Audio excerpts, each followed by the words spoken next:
Have found a legal way to get high. Pills you can buy right over the phone. They say the high is harmless. Well, our Jennifer Sabih has been investigating, and she joins us now from West Hollywood with part 3 of her exclusive report. Jennifer. Well, Pat, I'm at Roxbury, a pretty trendy club in West Hollywood, but even here, these products are so new, people haven't really heard about them yet.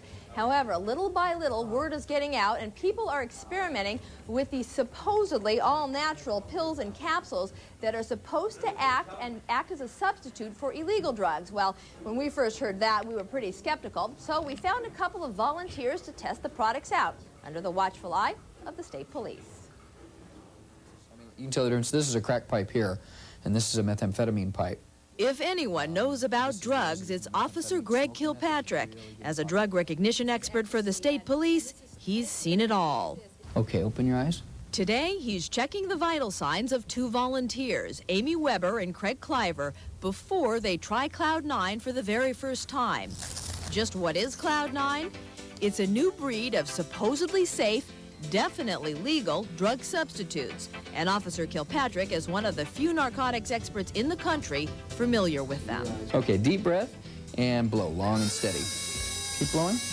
Once Kilpatrick had recorded their normal vital signs, Amy and Craig swallowed 2 capsules of Cloud9, then waited an hour for it to take effect.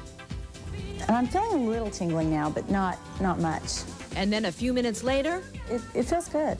Actually, I'm starting to feel a little more tingling now.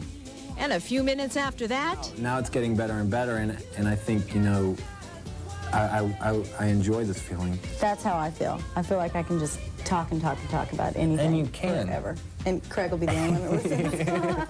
Amy and Craig are describing symptoms normally associated with being high. Yeah. So we had Officer Kilpatrick run them through the battery of tests he gives to people suspected of being under the influence. Your pulse is still 60. That's what it was before. He took, he tested, he measured, he monitored, he looked, he listened. 1020, 1021. And tried to trip them up. And at the end of all that... I would let you driven away. Amy and Craig say they're high. Our drug expert says they're not. It's a placebo. It does nothing. But don't tell that to Craig and Amy because they insist there's something to it. I definitely felt something. I don't think it was just in my head thinking, oh, I've taken something, so now I'm going to feel something. I think it's real. Mild, but real. So does Amy think Cloud9 is a harmless high? Well, I'd say without running the risk of getting arrested, it's a good alternative. Definitely. It's certainly not a strong feeling, but it feels good and there's no worry with it. And Officer Kilpatrick, what would he say to anyone interested in it? It's not something... Don't bother. In fact, if I stopped someone and they had all this Cloud9, I would probably tell him how stupid he was that he bought this and, you know, send him on his way. So, police say it's a placebo, but someone we talked to who used to work for the Cloud9 company say that's just because the police don't know how to test for what's really in it. Now, whether or not that's true, we'll have to wait and see, but what that suggests is that law enforcement just isn't interested enough in these new products to fully investigate them yet, and probably won't be until there are some problems with them. Reporting live from West Hollywood, I'm Jennifer Sabih. Back to you in the studio, Pat. Well, Jennifer, you mentioned yesterday that the main ingredient in Cloud9 is ephedrine, and that's a mild stimulant. What are some of the other ingredients? Well, there's 12 herbs and ingredients in there. Let me read you a couple of them, Pat. They've got names like red pony root, jujube seed, and ginseng. Now, some are common, some are not. Some are found in other products, but the manufacturer of these herbs say that it's the combination of all of them that actually give these pills these punch.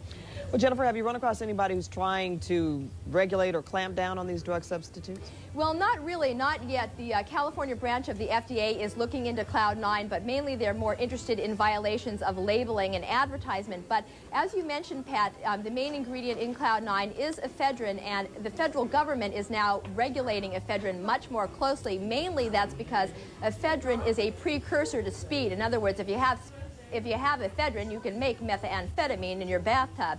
But also because ephedrine is dangerous. Just a couple of weeks ago in Miami, a man who takes ephedrine on a regular basis had a stroke. He blames it on ephedrine, and he is now suing the nutritional company from which he bought it. So there are definitely some dangers with the product. Yeah, that's You know, that's something to think about. Suing. You just said the magic word there. I mean, I wonder if these people that manufacture this are even concerned about that themselves. I venture to guess, Pat, that they're concerned, and I would not say it's far off for something like that happening. I mean, what people are saying this does to them is pretty crazy. I mean, can they drive? There's all sorts of questions. You know, can they drive on it?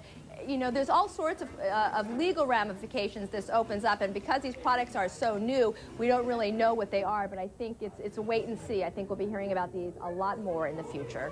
All right.